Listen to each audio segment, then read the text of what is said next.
In this video, you're going to learn how to tie a basic loop knot so that you can attach dropper weights or even hooks for creating dropper rigs. So we can, again, attach hooks and even change hook sizes without having to retie any knots. So let's go ahead and get started. And at the end, I'll just show you how you can connect the different weights or the different hooks without having to retie.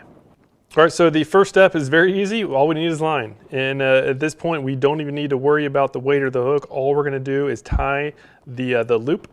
And for this loop, the actual name is the surgeon's loop, but essentially it's just a double overhand knot. And you can do double or triple. Triple's a little bit stronger, but double is plenty strong for most cases. So let's go ahead and just, first step is to grab the tag, turn it around so that it's going over the main part of the leader. Have about anywhere from 3 to 4 inches. And then what I like to do is I like to just cinch down to the tip and kind of cinch it down. Just put a little bit of pressure on it so that it forms a point. And don't worry, this won't really decrease the strength of the line. It just helps in tying the rest of the knot. So right now, again, we just have the doubled over line.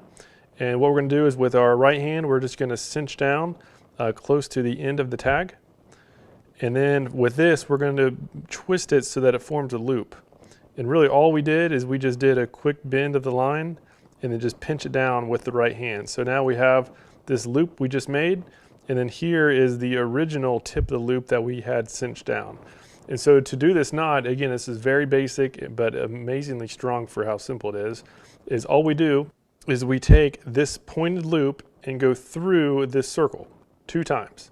So again, take it, wrap it around from the front going backwards, go through the loop, pull it tight. So that really all we have is just a single overhand knot with this doubled over line. And now that that's complete, we just do that again. So simply grab that pointed end, take that back through, again, from the front toward the back.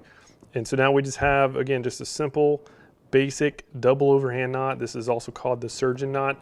And at this point, we just grab all 4 strands and pull them tight.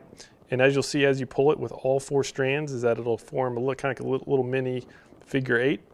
And then just pull as hard as you can with all 4 strands. Now that that's done, I just put my finger in the loop and let go of the tag and just pull as tight as I can. So we now have the completed knot. All we do now is just cut the tag end, and we can go really close here.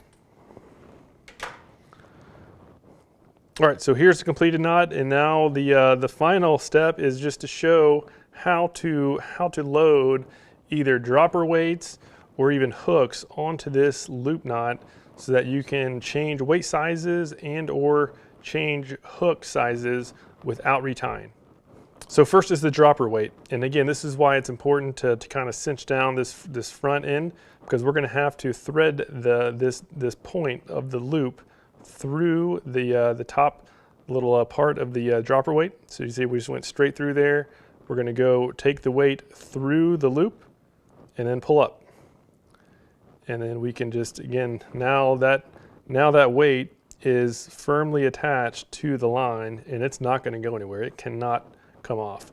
The only way to get it off is to actually manually push the loop back down so that the weight goes out from under it, and then you can pull it straight through.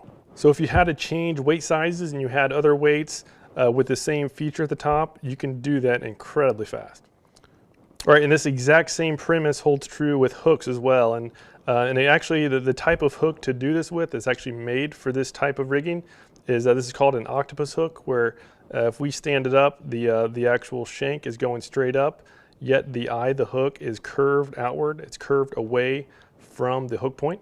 And I'll just kind of rotate it around so you can see what I'm talking about. But as you'll see, when we rig this up, the line will actually be in line with the shank of the hook, which is how hooks are designed, and that's how you're gonna get the most hook sets per strike. So let's get started. As I said before, we have to make sure that this line is at a pretty fine point so that it can actually fit through the eye of the hook. All right, so we got it going through the eye of the hook. Another important note is with an octopus hook like this is that we want to go from the side of the hook with the point away from it. So again, we're going away from the point. And next we're gonna push the hook through that loop in the line so that the loop goes around the point and then hooks on to the actual shank of the hook. And then as we pull tight, you can see that this loop really forms a bond right with the hook. And best of all is that this hook, the shank of the hook, is now in line with the line, and that's how you want it.